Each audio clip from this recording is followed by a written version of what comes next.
말씀을 봉독하겠습니다. 옛 사람에게 말한 바 살인하지 말라.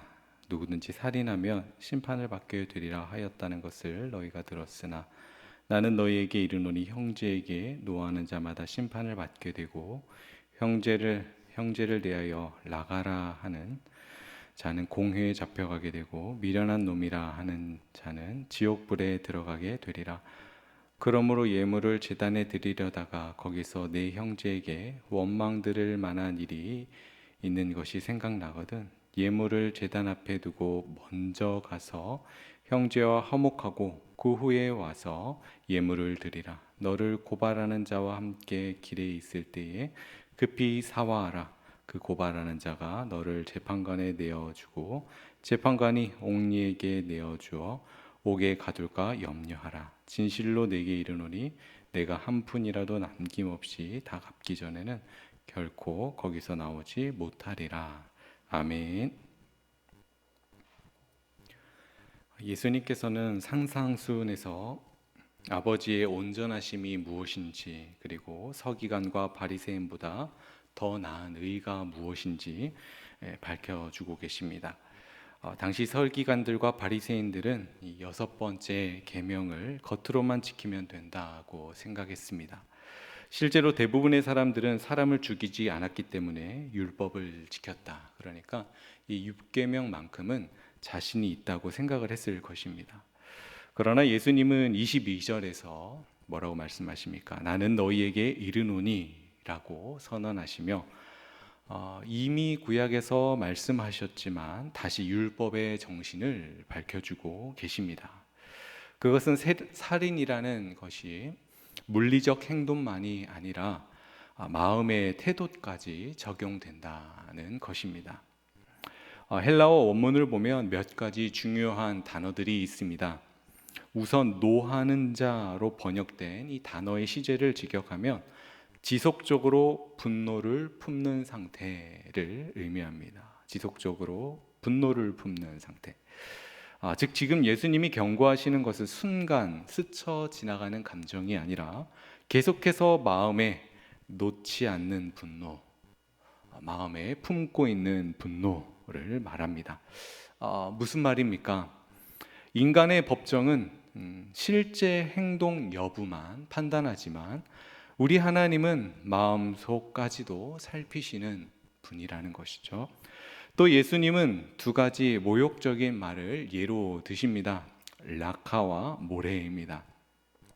이 라카는 머리가 텅 빈 사람이라는 말로 상대방의 이 지능을 멸시하는 말입니다. 아람어 모레는 어리석은 자라는 뜻으로 이웃을 경멸하고 특별히 깎아내리는 말입니다. 그런데 여러분, 우리가 누군가를 쓸모없는 놈이라고 멸시하는 것, 이것은 그 사람의 이 존엄성과 가치를 부인하는 행위일 뿐만 아니라 하나님의 형상을 훼손하는 일이 되지 않습니까? 그러므로 예수님은 이 분노와 멸시하는 이 말이 결국 하나님 앞에서는 마치 이 살인죄에 버금가는 그런 죄임을 규정하고 말씀해주고 계시는 것입니다. 이것은 겉으로만 괜찮다라고 생각했던 그 바리새인들의 피상적인 의로움에 대한 강한 도전이 되는 것이죠. 예수님은 이렇게 우리 사람의 내면의 죄까지 꿰뚫어 보시는 그 바로 하나님의 기준을 제시하심으로 말미암아 바리새인들의 이 외식적인 가르침을 바로 잡고 계신 것입니다. 그러나 우리가 여기서 오해해서는 안 되는 것은 예수님께서 분노나 모욕이 실제 살인 행위와 똑같이 악하다는 말씀을 하시는 것은 아니라는 점입니다. 분명 살인은 돌이킬 수 없는 피상적 파괴적인 죄악이고 분노는 그와 동일한 결과까지는 내지 않죠. 그러나 예수님의 의도는 하나님의 거룩한 법은 우리의 내면의 동기까지 향한다는 사실을 깨우쳐주고 계십니다. 우리 모두는 살인을 저지르지 않았죠.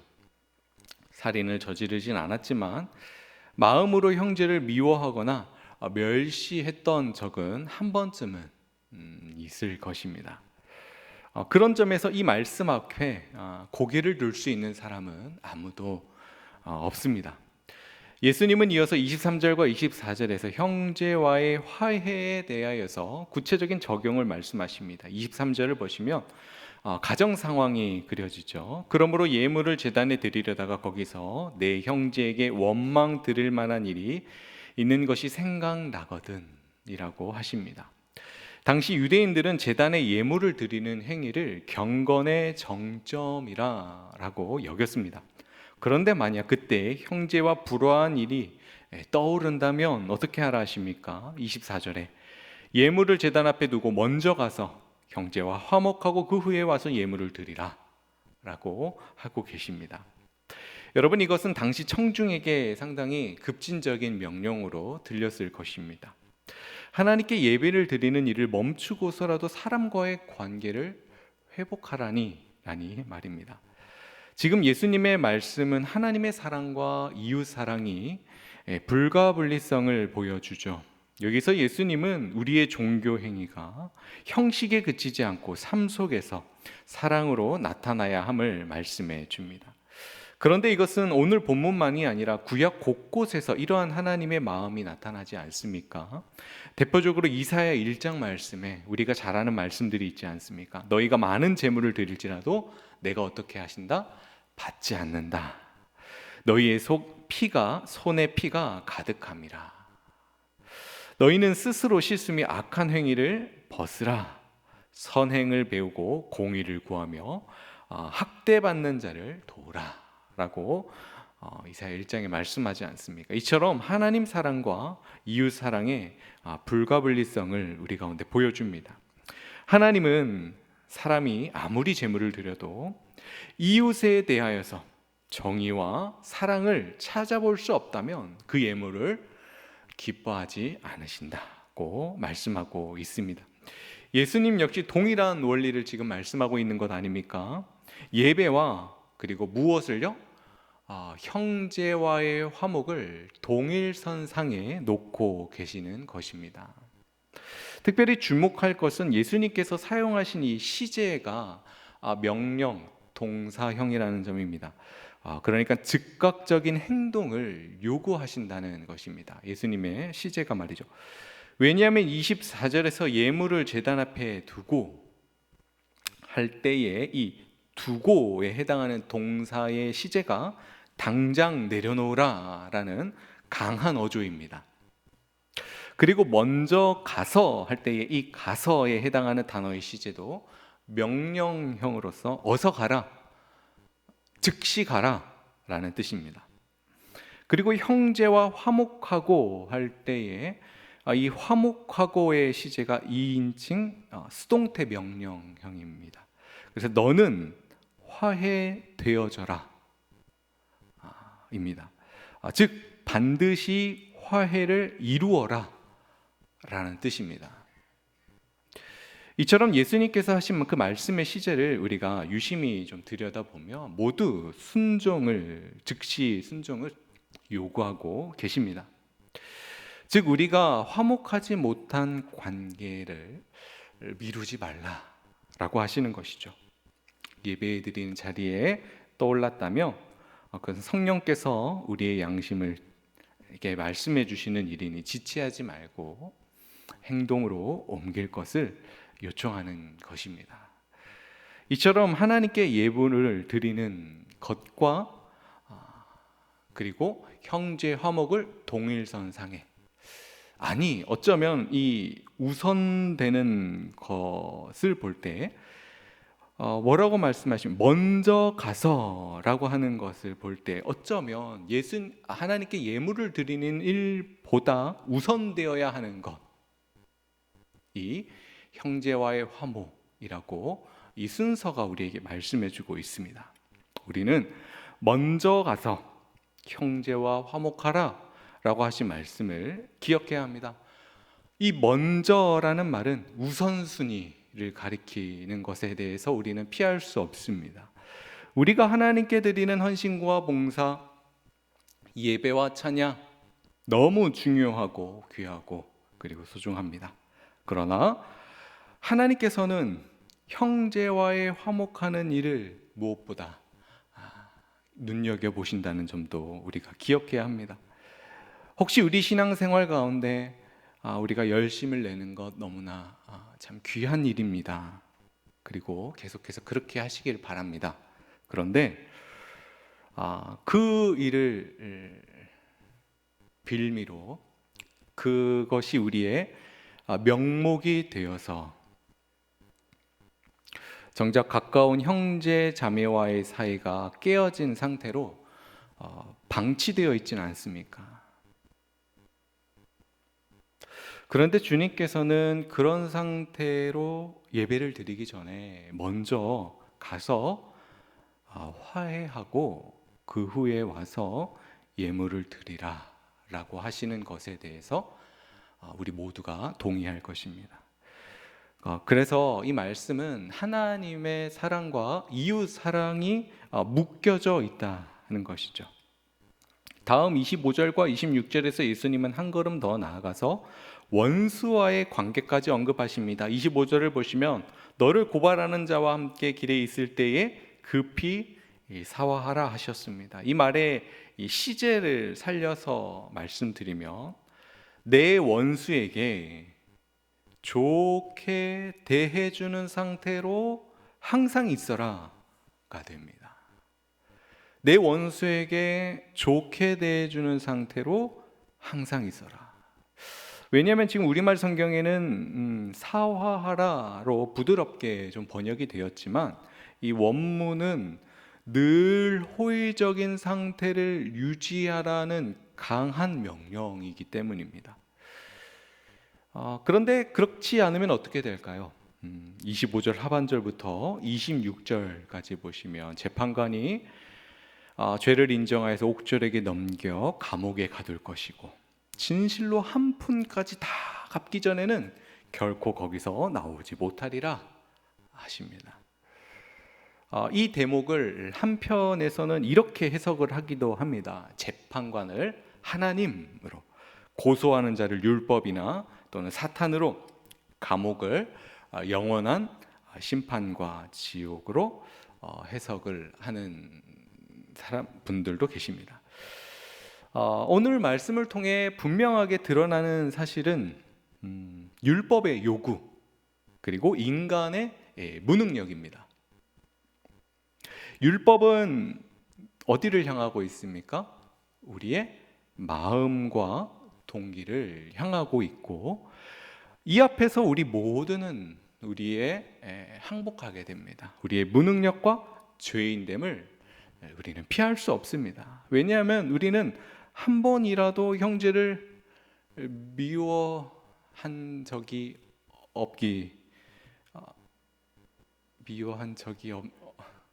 없지 않기 때문입니다.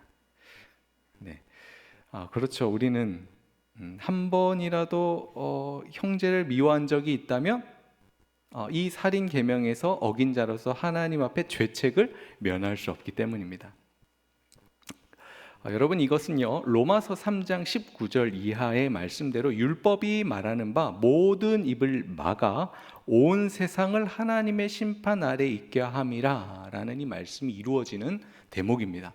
더욱이 예수님께서는 5장 20절에서 너희의 의가 서기관과 바리새인보다 더 낫지 못하면 결코 천국에 들어가지 못하리라 하셨습니다.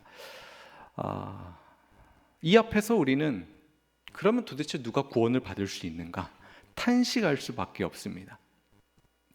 이것이 율법이 우리를 몰고 가는 지점입니다. 그러나 하나님께 감사한 것은 바로 그 지점에 복음이 있다는 사실이죠. 율법이 우리의 무능력을 드러내 우리가 절망하게 할 때 우리는 비로소 예수 그리스도의 완전한 그 의를 바라보고 붙들게 됩니다. 그래서 기독교의 출발은 어디입니까? 기독교의 출발은 발견하는 것에서부터 시작합니다. 무엇이요? 하나님의 법 앞에서 우리의 무능력, 우리의 전적 타락, 부패함을 발견하는 세서부터 시작합니다. 우리의 무능력을 발견하지 못하면 기독교의 출발은 시작될 수 없는 것이죠. 갈라디아서 3장 24절은 율법이 우리를 그리스도께로 인도하는 초등교사라고 했습니다. 거룩하신 하나님 앞에 설 수 없는 우리 죄인에게 필요한 것은 그래서 전적인 은혜로 베푸시는 의의 선물입니다. 예수님은 마태복음 5장 17절에서 내가 율법이나 선지자를 폐하러 온 줄 생각하지 말라. 폐하러 온 것이 아니요 완전하게 하려 함이라 라고 하셨음을 우리가 잘 알지 않습니까? 그렇습니다. 예수님은 율법의 완성자요 성취자이십니다. 그분은 율법이 요구하는 바를 단 하나도 어김없이 지키셨고 우리의 구원을 위해 율법의 저주를 자기 몸에 담당하셨습니다. 그래서 우리가 잘 아는 의식법과 시민법과 시민법과 도덕법 그 모두를 다 예수님께서는 완전히 성취하셨습니다. 특별히 이 도덕법, 윤리적인 측면에서 예수님은 한평생 마음으로도 단 한 번 죄를 지은 적이 없으신 참 의인이십니다. 오늘 우리가 본문에서 도전받는 형제를 향한 이 사랑의 계명, 마음의 법 이것을 완전하게 지키신 분이 바로 예수님이십니다. 우리 같았으면은 의로운 분노를 가질 만한 그런 상황 속에서 예수님은 십자가 위에서 자기를 못 박는 원수들을 위해서 아버지여 저들을 사하여 주옵소서라고 용서의 기도를 하셨습니다. 그 온유와 사랑의 성품이 바로 우리 주님의 성품이십니다. 이 완전한 의를 가진 예수님께서 우리의 죄값을 대신 치르기 위해 십자가에 죽으실 때에 우리의 모든 분노와 우리 모든 미움의 죄값까지 함께 담당하셨는 줄 믿습니다. 그리고 그리스도를 믿는 자마다 칭의 의롭다 하심을 얻게 하셨습니다. 즉 우리가 예수님을 믿을 때 어떻게 하나님의 은혜로 말미암아 우리가 그리스도를 믿을 때에 하나님께서는 우리의 모든 죄를 용서해 주실 뿐만 아니라 예수님의 완전한 의로 우리를 덧입혀 주시는 것이죠. 이로써 율법이 요구하는 의로움이 예수님의 공로로 우리에게 전가됩니다. 다시 말해 하나님께서는 예수님의 완전한 순종을 우리 행위 대신 받아주셔서 법적으로 우리를 의롭다라고 선언해 주시는 것입니다. 이것이 복음의 근간인 이신칭의 믿음으로 말미암는 의입니다. 이는 우리의 무능을 해결하시는 하나님의 구원의 방편이 됩니다. 하지만 예수님은 거기서 끝내지 않으십니다. 예수님은 단지 우리에게 의의 지혜를 주실 뿐만 아니라 의의 열매를 맺는 삶으로 우리를 이끄십니다. 바로 성화의 여정이죠. 주님은 우리를 새 언약으로 인도하셨습니다. 예레미야 31장 33절과 에스겔 36장 등에 약속된 이 새 언약 무엇입니까? 하나님께서 친히 우리 속에 새 마음을 주시고 주의 영을 부어주셔서 하나님의 법을 돌판이 아니라 우리 마음판에 새겨주시는 언약입니다. 옛 언약 아래에서는 율법이 바깥에서 이렇게 살아라 라고 명령했다면 새 언약에서는 성령께서 바깥이 아니라 우리 안에서 역사하심으로 하나님의 법을 즐거이 순종하고자 하는 마음을 주십니다. 다시 말해 외부로부터의 규제가 아니라 내부로부터의 변화가 일어나는 것입니다. 이것은 오순절 성령 강림으로 성취되었습니다. 그러므로 거듭난 그리스도인에게는 성령의 내주와 인도하심이 주어졌습니다. 우리는 더 이상 율법 조문만 붙들고 애써 의롭게 사려고 애쓰는 사람이 아니라 마음이 새롭게 되어 사랑으로 율법을 이루는 사람이 된 것이죠. 우리는 이 여정을 성화라고 합니다. 그러나 우리가 성경 전체를 볼 때에 성경은 성령의 내적 역사와 더불어서 우리의 책임, 또한 강조한다는 점을 기억해야 합니다. 그래서 개혁신학은 하나님의 주권과 동시에 인간의 책임을 함께 인정하며 병행합니다. 오늘 본문에서도 예수님은 분명하게 명령하십니다. 뭐라고요? 두라, 그리고 가라, 그리고 화목하라, 그리고 급히 사화하라. 다 우리를 향해 주시는 명령. 이것은 우리 쪽에 능동적 순종을 요구하시는 말씀입니다. 그렇습니다. 비록 성령께서 우리 안에 새 마음을 주셨다 하더라도 우리가 죄와 싸우고 순종을 선택하는 책임이 사라지는 것은 아닙니다. 하나님은 우리 안에서 행하시지만 동시에 우리가 두렵고 떨림으로 구원을 이루라고 말씀하심을 기억해야 하죠. 그러므로 참된 성도는 값없이 얻은 은혜를 헛되게 하지 않고 그 은혜의 능력에 힘입어 거룩한 삶을 힘써 나아가는 것입니다. 예수님께서 너희의 의가 바리새인보다 더 낫지 않으면 결코 천국에 가지 못한다 하셨을 때 여기서 더 나은 의, 이것은 우리 안에서 역사하시는 성령으로 말미암아 맺어지는 의인 줄 믿습니다. 그렇기 때문에 성령을 따라 살아가야 할 책임, 거룩한 선택, 행복한 여정, 이것이 우리에게 있습니다. 만약 누가 나는 은혜로 구원받았으니 여전히 분노를 품고 형제를 미워해도 괜찮다라고 한다면 그가 참으로 거듭난 사람인지 의심스러운 일일 것입니다. 참된 신자는 값비싼 은혜를 주신 그 주님을 바라보며 날마다 자신을 복종시키는 삶으로 나아갑니다. 그리고 그 길 위에서 성령께서는 우리를 도우시고 인도하시는 줄 믿습니다. 그러므로 성도 여러분, 미움과 분노의 묶임에 갇혀 있다면 주님 앞에 맡겨드립시오. 물론 우리는 능력이 없습니다. 그러나 능력을 주시는 하나님 안에서는 모든 것을 할 수 있는 줄 믿습니다. 하나님께서는 우리가 할 수 없었던 것을, 그리고 지금도 할 수 없고 앞으로도, 영원히 우리의 실력으로 일평생 수많은 책과 수많은 경험과 체험을 통하여서 실력이 잔뜩 올랐다 할지라도 우리는 도저히 할 수 없는 그 일을 하나님께서는 우리 안에 새 영을 주심으로 말미암아 이루게 하시는 줄 믿습니다. 간절히 원하기는 우리 매일의 삶이 무능한 우리를 붙드시며 인도해 가시는 그 하나님을 경험할 수 있기를 바랍니다. 그래서 우리 매일의 삶이 어떻게 해요? 하나님 아버지의 온전하심을 드러내는 삶, 그리스도 예수를 닮아가는 그런 복된 걸음 삶 되시길 주님의 이름으로 축복합니다.